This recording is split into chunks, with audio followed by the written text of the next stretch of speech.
আমি এখানে দেশের বাইরে আসছিলাম, যার কারণে সময় মতো ওনার সাহায্য আইন নেওয়া পারি আর ক্ষমা করে দিও। ইয়ার পরে জাতীয় সংসদের অধিবেশন আছে, কিছু গুরুত্বপূর্ণ হাত আছে, তখনও আইন নেওয়া পারি। শুক্র শনিবার এর সময় পাই ওনারা সাহায্য। আমরা বন্যা উপদ্রুত মানুষ, আর দেশত বন্যা হওয়ার নতুন বিষয় নয়। প্রায় সময় প্রত্যেক বছর বর্ষার সময় মধ্যে বন্যায় বাড়ে।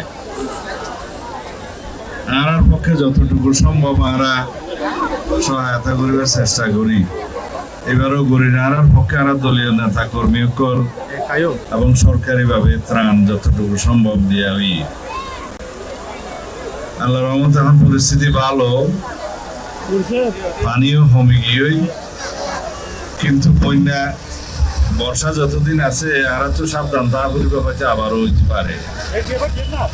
মাতামহরীর কিনারে আমার বসবাস, মাতামহরী যতদিন আছে ততদিন পানি বন্যা এই সমস্ত থাকিব। তবে বন্যা নহলেও অনেক সময় আর ফলন লাভলির অসুবিধা হয়। জিয়ান জরুরি আনই দেখে পানি বেশিক্ষণ নতা আবান, পানি উঠিব, পানি লামি যাবো, এখন ব্যবস্থা করাবেন।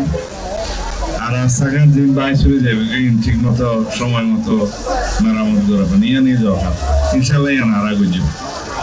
যা কিছু অনিষ্ট ইয়ে রাস্তাঘাট, ঘর দুয়ার, শিক্ষা প্রতিষ্ঠান দেখি নারা ইনশাল্লাহ সময় মতো মেরামত করিবার ব্যবস্থা লইব। আর যারা আর গরিব ভাই বিনকল আছেন, যারা বিভিন্নভাবে ক্ষতিগ্রস্ত হইয়ন, বদোয়ার নষ্ট হইয়ে, খেতি ফসল নষ্ট হইয়ে বেকিনারা জরিপ